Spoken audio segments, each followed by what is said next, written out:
4h09. Agora, no nosso bate-papo, eu recebo no estúdio da Rádio Bandeirantes Goiânia o deputado federal Kim Kataguiri, do partido Missão e pré-candidato ao governo de São Paulo, para a gente bater um papo sobre as expectativas das eleições deste ano, as articulações políticas e a vinda dele aqui para Goiânia. Boa tarde, deputado. Obrigada pela sua participação aqui no Bandeirantes Acontece. Boa tarde, obrigado pelo convite. Um prazer participar. Bom, vamos começar falando pelo seu partido, Missão. É um partido novo, que foi autorizado recentemente, mas ele vem de uma história, se eu não me engano, com outros partidos. Eu queria que você falasse um pouquinho do partido Missão. Na realidade, o histórico, do partido Missão é o Movimento Brasil Livre, um movimento que surgiu 1º de novembro de 2014, que organizou as manifestações pelo impeachment da Dilma, e desde então a gente já tem uma trajetória em que, infelizmente, como no Brasil é muito difícil você abrir um novo partido, a gente dependia de disputar eleições em outros partidos, mas finalmente agora a gente tem a nossa própria casa para disputar as eleições para os cargos que a gente quiser, montar as nossas próprias chapas. A gente está bastante otimista, esse é o nosso melhor momento em 2026. Aliás, acho que nesses 12 anos de MBL, esse é o nosso melhor momento. Nós temos uma pré-candidatura à presidência da República, que é a do Renan Santos. Na última pesquisa Atlas, já com 7% das intenções de voto, se consolidando em terceiro lugar, sendo o candidato mais desconhecido dentre aqueles que estão disputando esse pleito. Chapas muito fortes também para deputado federal ao redor do Brasil, pré-candidaturas ao governo do estado também pontuando bem. Então, apesar de ser a nossa primeira eleição, a gente está com uma expectativa muito alta de eleger uma grande bancada para o Congresso Nacional e de levar em frente a nossa pré-candidatura à presidência da República. E o que o partido Missão tem como bandeira? Que as pessoas que não conhecem ainda o partido Missão. Eu acho que tem duas bandeiras principais e antes de qualquer coisa, nós defendemos uma mudança radical, Porque nós vivemos num país profundamente corrupto, num país atrasado, num país miserável, num país que nos últimos 40 anos a gente teve um ganho de produtividade de 18% e os nossos países emergentes tiveram um ganho de 130%. Então, nós perdemos todas as oportunidades históricas desses governos dos últimos 40 anos de transformar o Brasil num país desenvolvido. Então, primeiro ponto que precisa ficar muito claro, a gente não tem nenhuma vergonha de dizer que nós somos radicais nas mudanças que nós propusemos.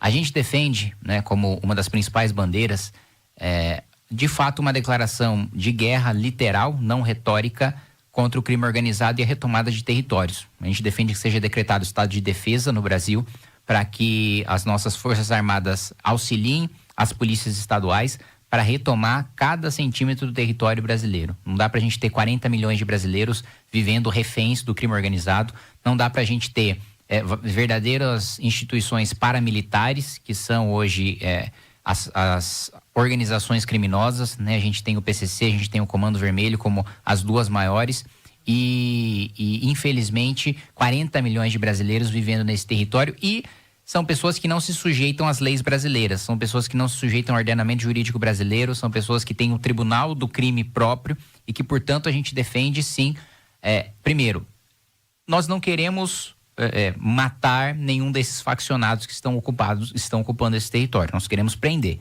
Mas, se eles não se entregarem pacificamente, nós vamos defender sim que a polícia mate esses criminosos para a gente ter essa retomada de território. Um outro ponto, uma mudança radical na estrutura do nosso orçamento. A gente tem hoje mais de 8 mil juízes recebendo mais de 100 mil reais por mês em super salários. Eu fui o deputado que tanto na legislatura passada como nessa apresentei a PEC contra o privilégio, tanto de deputados, senadores. Eu mesmo dou o exemplo, nunca utilizei apartamento funcional, carro, gasolina, motorista, nunca utilizei um centavo ali para pagar minha própria alimentação. Acho que o parlamentar ganha bem o suficiente para sustentar a própria vida e não precisa desses privilégios. Então, primeiro eu dou o exemplo, mas eu também quero obrigar os outros parlamentares a fazer o mesmo. Por isso, eu apresentei essa PEC e a gente defende uma reestruturação do orçamento. Então, a gente está falando de 15 bilhões de reais só de corte de super salários, dos juízes aí, dos promotores que ganham mais de 100 mil reais por mês. A gente está falando de 200 bilhões de reais em privilégios tributários concedidos para grandes empresas que saem. A maior parte dos impostos brasileiros estão concentrados no consumo, portanto, quem paga proporcionalmente mais imposto são os mais pobres, são os trabalhadores, a classe média, que sustenta quem tem poder de lobby dentro do Congresso Nacional. Então, a gente já teve diversas medidas aprovadas, por exemplo, para beneficiar diretamente os irmãos Joesley e Wesley Batista. Seja recentemente essa semana até na questão dos fertilizantes, seja no setor de energia também com a Âmbar, seja com a obrigação de contratação de energia termoelétrica. Então, nós queremos acabar com todos os privilégios que hoje uma elite privada sequestra o orçamento público, ao mesmo tempo que uma elite pública também sequestra parte desse orçamento.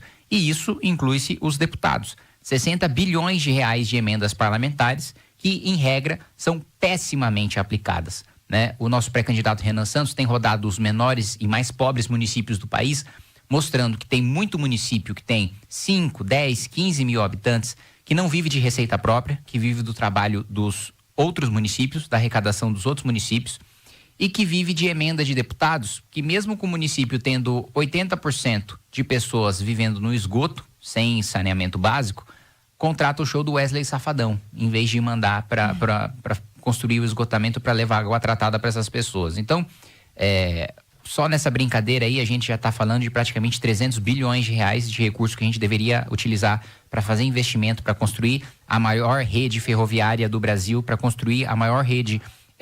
E a gente defende também, fala-se muito sobre o encarceramento em massa, né?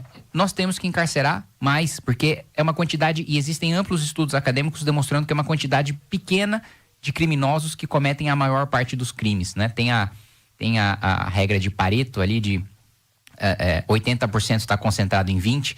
Isso se aplica também de maneira análoga aí, ao crime organizado e mesmo ao crime desorganizado. Então, quando se fala, por exemplo, que está faltando UTI no hospital, você joga o internado fora porque está lotado? Quando está faltando vaga em creche, você joga a criança fora porque está faltando? Não, você faz mais creche, você faz mais hospital. Da mesma maneira, a gente precisa fazer mais presídio. Só que isso é impopular porque nenhum governador quer fazer, porque ninguém quer abrir um presídio no município, porque o prefeito vai espernear a população da mesma maneira, só que precisa ser feito. Então, essas medidas de profunda mudança no nosso orçamento público para ter aumento de produtividade, para ter baixa de juros, para ter aumento de investimento em ciência e tecnologia, para a gente entrar nessa corrida, né, liderada pela China e pelos Estados Unidos de inteligência artificial, que a Europa ficou para trás e a gente não pode copiar o modelo europeu, como boa parte dos parlamentares querem copiar, como o governo Lula quer copiar. A gente quer entrar nessa corrida da fronteira de conhecimento do mundo, como a gente está hoje nessa corrida no agronegócio, na aviação civil, em setores de média e alta complexidade da medicina. Nós precisamos estender isso para o resto da economia brasileira, que teve um ganho de produtividade irrisório, praticamente zero nos últimos 40 anos, comparado com os nossos pares emergentes.